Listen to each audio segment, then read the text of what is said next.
누가복음 17장 11절부터 19절 말씀을 가지고 감사로 더 큰 은혜를 누리십시오 라는 제목으로 함께 은혜 나누겠습니다. 그 세계인의 존경을 받는 남아프리카 공화국의 유명한 대통령이 있습니다. 웬만한 사람들은 다 알고 있는 넬슨 만델라 대통령이죠.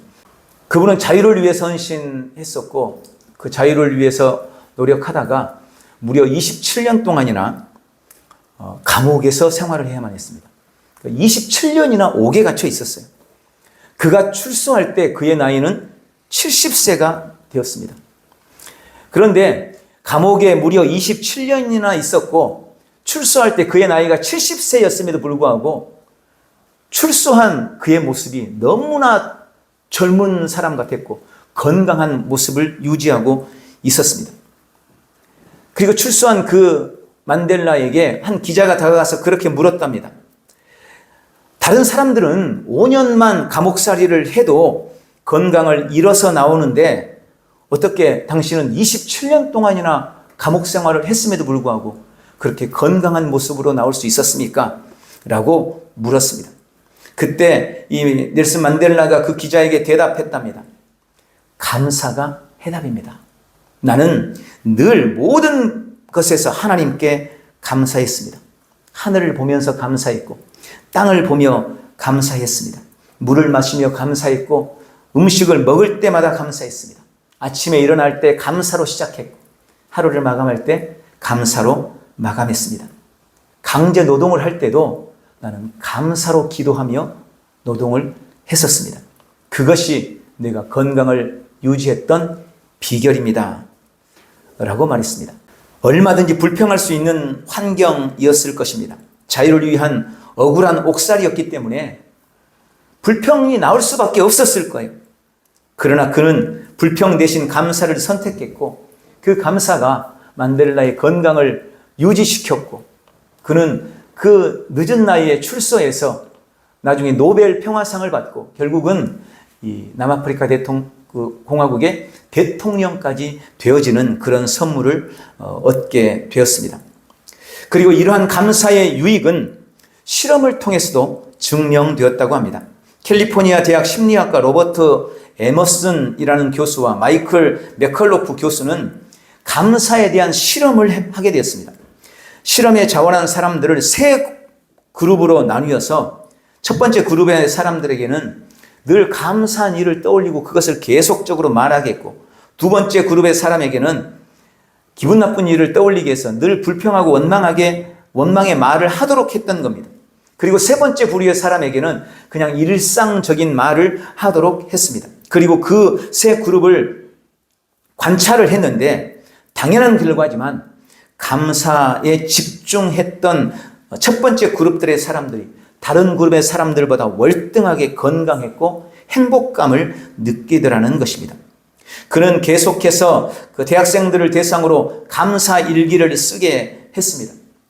일주일에 한 번씩 모여서 감사한 일들을 의도적으로 기록하고 그것을 일기로 작성을 하게 했습니다. 그런데 놀랍게도 감사 일기를 쓰는 학생들이 그렇지 않은 학생들에 비해서 훨씬 더 적극적으로 생활했고 삶의 성과와 성취도가 훨씬 더 높았다는 것입니다. 실험을 통해서도 감사가 얼마나 유익한가를 분명하게 나타내 주었습니다. 탈무드에 보면 어리석은 사람은 나에게 있는 것은 잊어버리고 나에게 없는 것을 보면서 끊임없이 원망하고 불평하는 불행한 사람이고 지혜로운 사람은 나에게 있는 작고 사소한 것에도 감동하고 감사할 줄 아는 행복한 사람이다 라는 말이 있습니다. 우리가 감사의 달을 보내면서 우리에게 있는 것, 하나님이 이미 우리에게 주신 것들을 바라보고 그것을 감사하는 복되고 귀한 지체들이 되시기를 주님의 이름으로 축원합니다. 사람은 누구나 하나님의 은혜와 사랑 안에서 살아가고 존재합니다. 태어나서 지금까지 사는 모든 날이 다 하나님의 은혜입니다. 일일이 열거할 수 없는 놀라운 은혜들을 우리는 입었습니다. 무엇보다 우리 그리스도인들은 하나님께서 주시는 새로운 피조물로서의 거듭남, 구원과 영생이라는 놀라운 축복을 누리고 있습니다. 또 우리는 앞으로도 우리 주님이 부어주시는 은혜 안에서 삶을 살아가게 될 것입니다.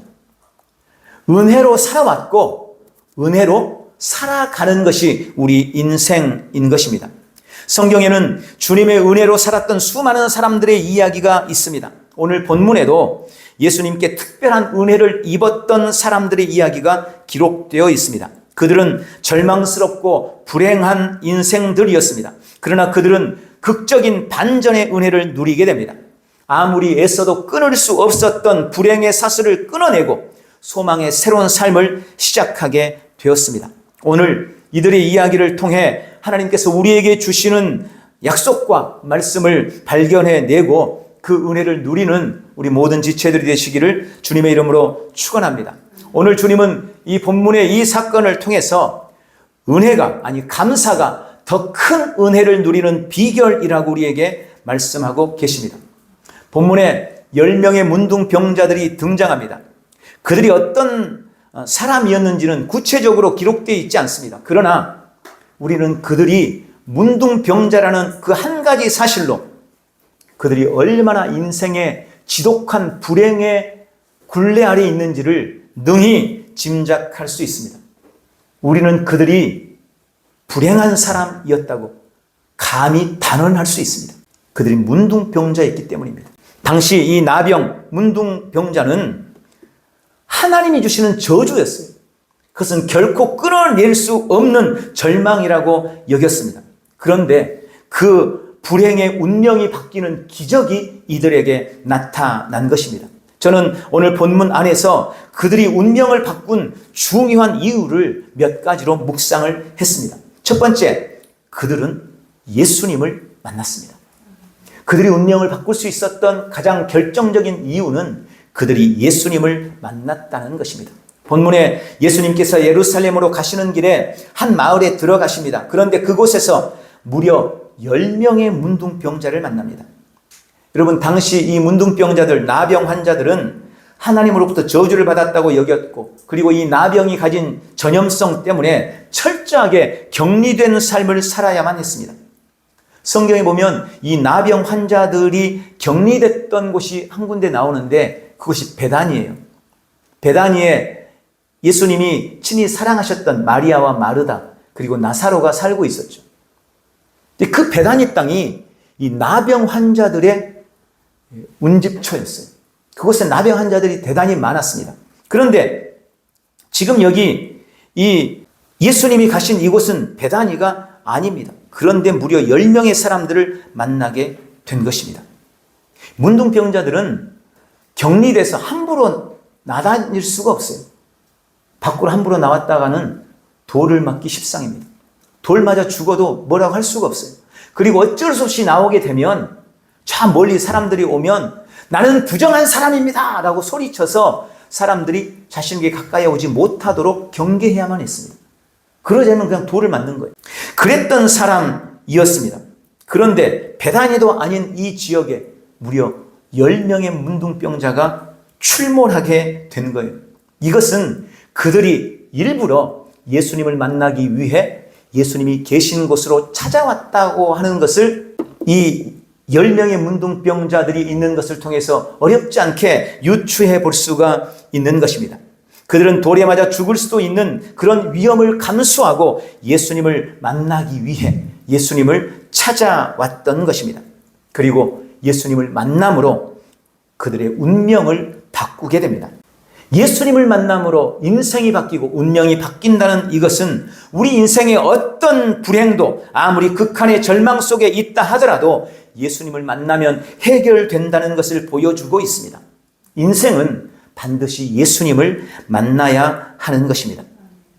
그들은 예수님을 만남으로 운명을 바꾸는 기적을 이루었습니다. 두 번째로 그들이 운명을 바꿀 수 있었던 중요한 이유는 그들이 믿음으로 주님께 기도했기 때문입니다. 10명의 문둥병자들은 예수님께 대한 소문을 듣고 그분을 만나면 고칠 것이라는 믿음을 가졌습니다. 그러나 감히 그분에게 가까이 갈 수는 없습니다. 말씀드렸잖아요. 문둥병자들 일반인들에게 가까이 가다가는 돌에 맞는 거예요.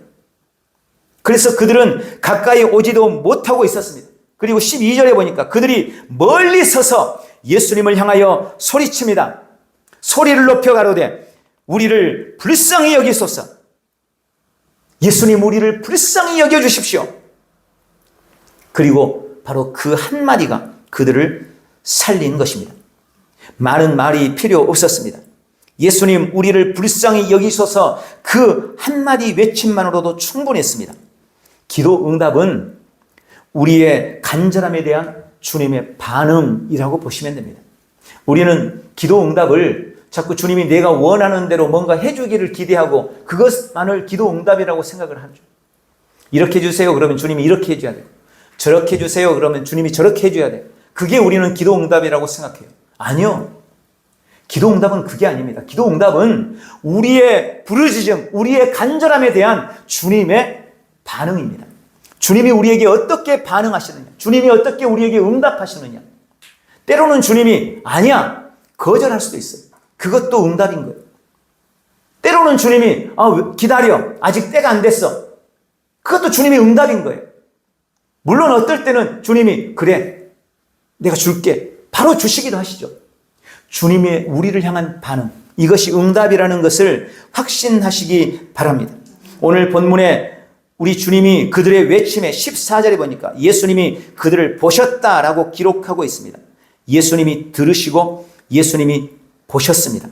우리가 기도할 때 주님은 우리를 바라보십니다.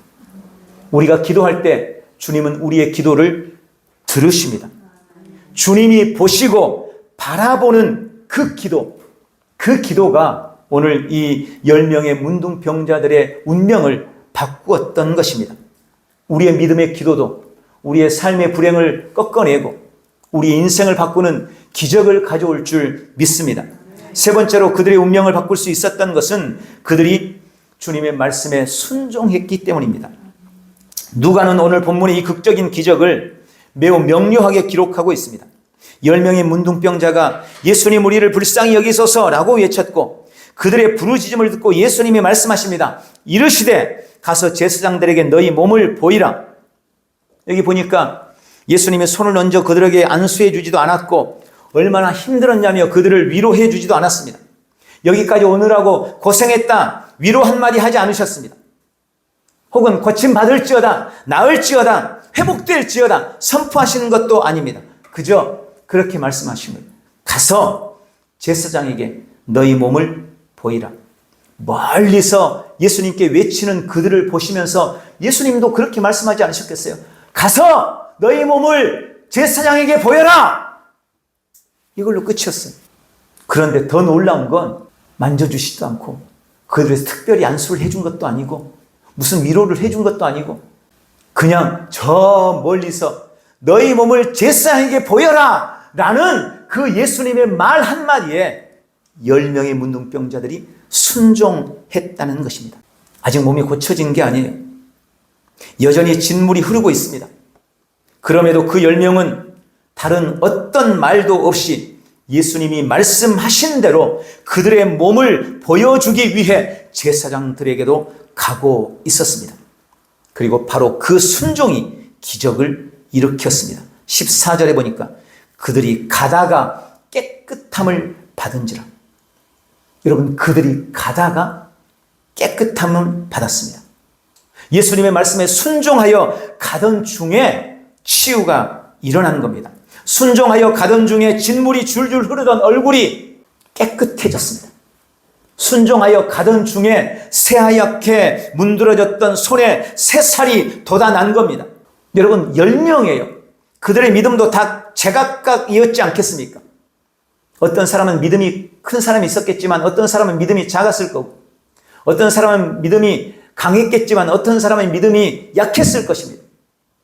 각각의 믿음을 가지고 있었지만 믿음이 큰 사람도 믿음이 작은 사람도 믿음이 약한 사람도 믿음이 적었던 사람도 믿음이 많았던 사람도 다 예수님의 말씀에 순종할 때 기적을 누리게 되었다는 것입니다. 여러분, 우리가 인생의 문제 앞에서 하나님 앞에 간구하고 기도할 때 주님이 우리에게 요구하시는 것은 현재의 상황에 대한 냉철한 판단력이 아닙니다. 옳고 그름이나 이치를 따지는 것도 아닙니다. 우리 주님이 우리에게 요구하는 것은 오직 순종입니다. 주님은 우리에게 순종을 요구하십니다. 우리가 만약 주님의 말씀에 순종하지 않는다면 어떤 변화도 기대할 수 없습니다. 오늘 이 10명의 문둥병자들은 예수님을 찾아와서 주님을 만나고 주님께 믿음의 기도와 특별히 순종을 통해 인생의 절망을 소망으로 바꿨습니다. 지금도 예수님을 만난 사람들의 믿음의 기도와 순종은 기적을 가져옵니다. 오늘 그 은혜를 누리게 되시기를 주님의 이름으로 축원합니다. 그런데 오늘 이 이야기는 여기에서 끝나지 않습니다. 그 10명의 문둥병자들이 다 나음을 얻었다. 얼마나 기가 막힌 엔딩이에요. 해피엔딩. 드라마 하면 이런 엔딩이 좋더라고요. 뭔가 좀 뒤에 어설프게 끝나면 찜찜함이 있으면 별로 안 좋죠. 근데 이 10명이 다 나음을 받았어요. 얼마나 행복한 엔딩이에요. 그런데 이 이야기의 끝은 이것이 아닙니다. 10명의 문둥병자가 다 고침을 받았지만 이 기적이 오늘 우리에게 주시는 핵심이 아닙니다. 더 중요한 이야기가 바로 그 뒤에 나옵니다. 누가복음 17장 15절 16절 그 중에 한 사람이 자기가 낳은 것을 보고 큰 소리로 하나님께 영광을 돌리며 돌아와 예수의 발 아래에 엎드려 감사하니. 그 중에 한 사람이 자기가 낳은 것을 보고 큰 소리로 하나님께 영광을 돌리고 돌아와서 예수님의 발 앞에 엎드려서 감사했다는 것입니다. 여러분, 진짜 큰 은혜는 아직 그들에게 임하지 않았습니다.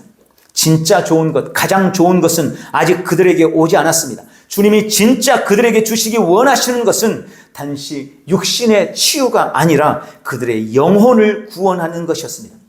육체를 고치는 것은 그들의 영혼을 구원하기 위한 발판일 뿐이었습니다. 그런데 안타깝게도 오늘 본문에서 영혼의 구원을 받은 사람은 10사람 중 단 한 사람뿐입니다.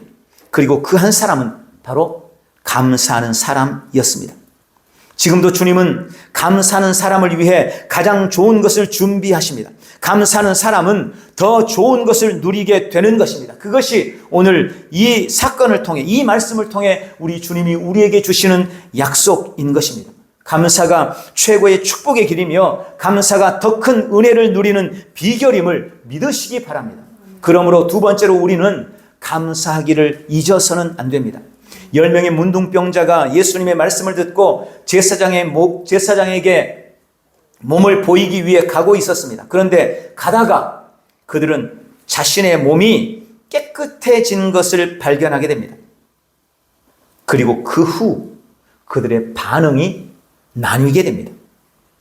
성경에 구체적으로 기록하고 있지는 않지만 9명의 나병 환자들은 그들은 자신이 고침받았다는 것을 알고 대제사장, 그 당시 제사장들에게로 달려가서 자신의 치유된 몸을 보이고 이제 문둥병에서 다 나았다는 치료 증명서를 받았을 겁니다. 여러분, 이게 당시 법이었어요. 병이 나은 것 같으면 특히 나병은 제사장에게 찾아가서 확인을 받아야만 합니다. 그리고 확인 증명서, 치료받았다는 증명서를 받습니다. 그래야 가정으로, 사회로 복귀할 수가 있는 거예요. 그래서 이들은 제사장에 찾아가서 자신들의 몸을 보여줬을 거예요. 그리고 제사장이 써준 확인 증명서를 받아 들었을 것입니다. 그리고 그들이 달려간 곳은 어디였을까요? 예수님께로 달려왔으면 좋았을 텐데 그러지 않은 것 같아요. 그들은 자기의 집으로 돌아갔을 것입니다. 나병으로 인해 그들은 오랜 기간 동안 가족들로부터 격리되어 있었습니다.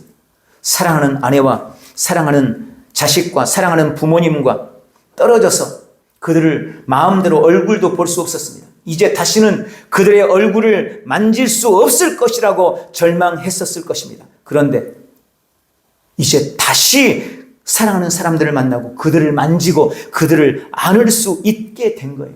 그러니 얼마나 가슴이 벅차고 감격스럽겠어요. 그들은 달려가서 증서를 보여주면서 사랑하는 아내를 아마 끌어안았을 겁니다. 사랑하는 자식들을 품에 끌어안았을 것입니다. 그동안 애타게 그려둔 그 얼굴들을 보면서 볼을 비비고 그렇게 사랑을 나누었을 것입니다. 인지상정인 거죠. 누구라도 그랬을 겁니다. 그런데 그 9명의 이런 반응과는 사뭇 다른 반응을 보인 한 사람이 있었습니다. 그는 사마리아 사람이었다고 성경은 기록합니다. 이 사람도 예수님의 말씀에 순종하여 다른 나병 환자들과 함께 제사장에게로 가고 있었습니다. 그리고 가던 중에 다른 사람들과 똑같이 그도 고침을 받았다는 것을 알았습니다. 얼마나 기뻤겠습니까? 그런데 이 사람은 가던 걸음을 멈추어 섰습니다. 아마 다른 사람들이 옆에서 물었을 거예요. 왜 그래? 빨리 가야지. 얼른 제사장에 가서 우리 몸을 보이고 치료 증서를, 확인 증서를 받아야지. 빨리 가자. 낭비할 시간이 없어. 다른 사람들이 그러지 않았겠어요? 그러나 이 한 사람은 그렇게 말하는 거죠. 아니야. 나는 나를 치료해 주신 예수님께로 돌아가야겠다. 나는 나를 고쳐주신 그 주님께 먼저 감사할 거야. 그리고 가던 걸음을 되돌아서서 예수님께 쫓아온 겁니다. 되돌아온 겁니다. 그리고 오늘 본문이 말하고 있는 것처럼 예수님 앞에 엎드려 그분의 발 아래 엎드려 감사했습니다. 그리고 그때 예수님이 말씀하십니다. 누가복음 17장 17절 18절 그 아홉은 어디 있느냐? 이 이방인 외에는 하나님께 영광을 돌리러 돌아온 자가 없느냐? 여러분, 우리는 다 당신의 삶의 목적이 뭡니까? 라고 물으면 나는 하나님의 영광을 위해서 삽니다. 당신은 왜 돈 벌려고 합니까? 나는 주님의 영광을 위해서요. 당신이 왜 명예를 얻으려고 합니까? 주님의 영광을 위해서요. 왜 그 일을 하려고 합니까? 주님의 영광을 위해서요. 왜 당신이 잘 살아야 됩니까? 주님의 영광을 위해서요. 여러분, 그 말이 절대 틀린 말이 아닙니다. 우리는 무엇을 해도 다 하나님의 영광을 위해서 해야 됩니다. 잘 사는 것도, 잘 먹는 것도, 잘 노는 것도, 성공하고 부를 누리고 명예를 얻는 것도, 결혼을 하는 것도 다 주님의 영광을 위해서 해야 하는 것입니다. 그런데 그럼 어떻게 구체적으로 여러분은 하나님 앞에 영광을 돌립니까? 여러분, 내가 많은 부를 얻어서 11조를 한 달에 1억을 한다고 해도 거기에 만약 감사가 없다면 하나님은 영광 받지 않으십니다. 내가 하는 모든 분야에서 내가 하는 그 분야에서 최고가 되고 1인자가 된다고 할지라도 거기에 감사가 없다면, 감사하지 않는다면 그것은 절대 하나님께 영광이 되지 않을 것입니다. 승준이가 수능 시험을 보는데 결과가 내가 생각보다 훨씬 더 좋아서 원하는 대학에 척하니 합격을 했는데 그럼에도 불구하고 내가 하나님께 감사하지 못한다면 그것은 하나님께 영광 될 수 없다는 것입니다. 그러나 반대로 내가 비록 실패해도, 혹시 넘어져도, 혹 병들었다 할지라도 내 삶의 고난이 끊이지 않고 내가 원하는 대로 내 인생이 흘러가지 않는다 할지라도 그런 중에서도 내가 하나님 앞에 감사할 수 있다면, 내가 하나님 앞에 감사하는 삶을 산다면 주님은 그 사람을 통해, 그의 삶을 통해 영광을 받으시는 것입니다. 오늘 우리는 이 말씀 속에서 우리 자신을 발견해야 합니다. 혹 내가 감사를 잊은 이 9명의 문둥병자가 아닙니까? 주께로부터 오는 은혜를 입고 삶을 살고 있으면서도 정작 감사를 잊고 있진 않습니까?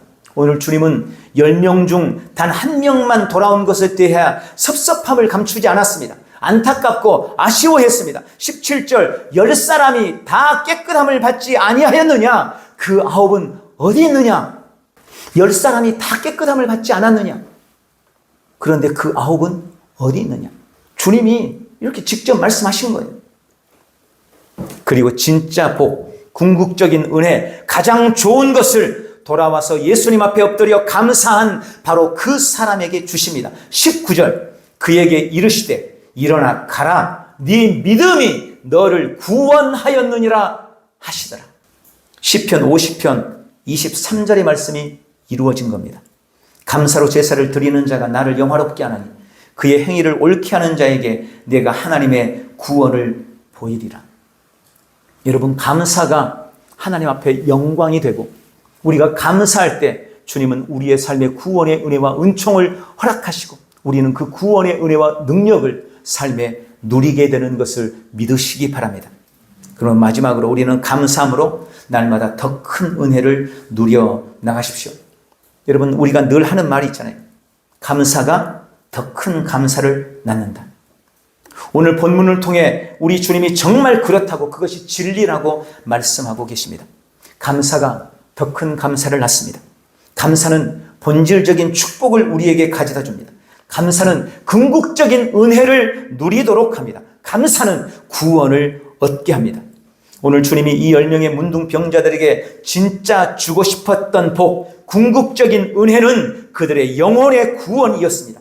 그들에게 천국을 주고 싶어 했습니다. 그들에게 영생을 주고 싶어 했습니다. 그러나 그 10명 중 단 한 사람만이, 돌아와 주 앞에 감사했던 단 한 사람만이 진짜 주님이 주고 싶었던 그 은혜를 누리게 되었습니다. 우리의 삶에 주님이 베푸신 크고 작은 은혜들이 있습니다. 그 모든 은혜 앞에서 우리가 보일 가장 우선적인 반응은 감사합니다. 혹시 우리의 삶에 시련이나 고난이 찾아와도 그 모든 아픔 앞에서도 우리가 보일 최고의 반응 역시 감사입니다. 우리는 모든 순간에 의도적으로 감사하고 의식적으로 감사해야 합니다. 감사가 습관이 되고 감사가 버릇이 되도록 그렇게 감사의 삶을 살아내야 합니다. 그것이 범사에 감사라라는 하나님의 말씀을 이루는 방법입니다. 하나님 앞에서 감사의 표현이 결코 인색하지 않기를 주님의 이름으로 축원합니다. 무엇보다 감사가 늘 최우선이 되게 하시기를 바랍니다. 오늘 문둥병을 고침받은 그 9명인들 주님께 감사한 마음이 왜 없었겠습니까? 절대로 고칠 수 없고 하나님이 주신 저주라고 생각했던 문둥병으로부터 고침을 받았는데 그 마음에 어떻게 감사가 없었겠습니까? 당연히 감사하는 마음이 있었을 겁니다. 그리고 어쩌면 그들은 그렇게 결심했을 거예요. 아, 그래, 난 주님을 만나서 반드시 감사할 거야. 내가 살해해야지. 그런데 일단 제사장에 내 몸을 보이고, 그런데 일단 우리 가족들부터 좀 먼저 만나고. 여러분, 그런 거잖아요. 이 한 명이 이 9명과 달랐던 점이 뭡니까? 이 한 사람, 사마리아에 감사로 돌아와 엎드린 이 한 사람은 감사를 그의 최우선에 두었다는 것입니다. 그는 하나님 앞에 감사하는 것, 주님이 자신에게 베푸신 그 은혜에 감사하는 것을 그의 삶의 가장 우선순위에 두었어요. 제사장에게 확인 증서 받는 것보다, 가족을 만나 기쁨을 나누는 것보다 주 앞에 감사하는 것을 더 우선에 두었던 것입니다. 우리도 많은 경우 이 9명과 같은 선택을 합니다. 감사하긴 하죠. 주 앞에 예배하긴 해야죠. 그런데 그것보다 더 우선인 것이 늘 우리의 삶에 나타나는 거예요. 예배가 중요한 건 알겠는데 그보다 더 중요한 일이 생기는 겁니다. 예배가 우선인 건 알겠는데 그보다 더 중요한 게 생기는 거예요. 감사가 우선인 건 알겠는데 그것보다 먼저 해야 될 일이 자꾸 생기는 거예요.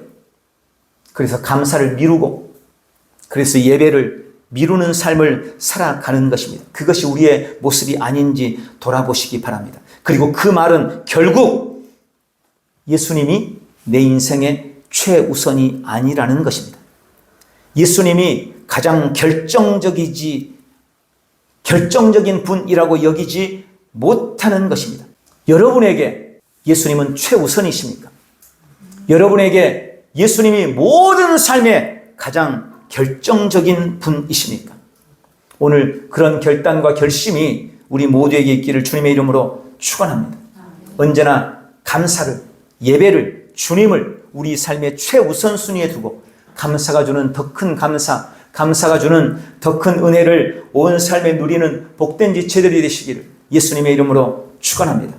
말씀을 맺겠습니다. 여러분, 최고의 기도는 감사합니다. 우리가 강조하며 기도하는 고백 기도는 결국 감사의 기도입니다. 하나님께서 예수 그리스도의 구속을 통해 우리에게 주신 것들을 인식하고 그것들을 감사하는 것이 우리의 고백 기도인 겁니다.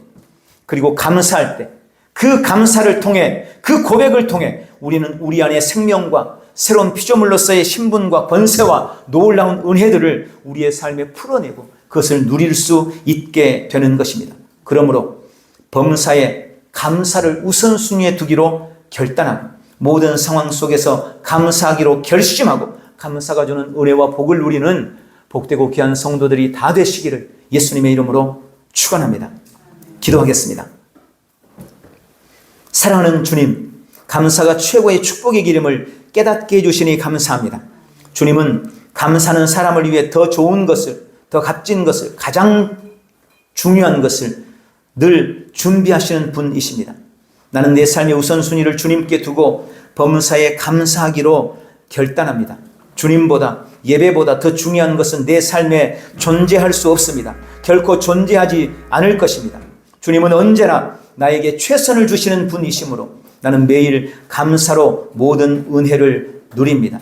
오늘도 예수 그리스도를 통해 내 안에 허락해 주신 그 놀라운 은혜를 인식하고 감사로 우리 주님이 주신 모든 은혜와 축복을 삶에 누리는 복되고 귀한 지체들 다 되도록 역사해 주옵소서. 예수님의 이름으로 기도하옵나이다. 아멘.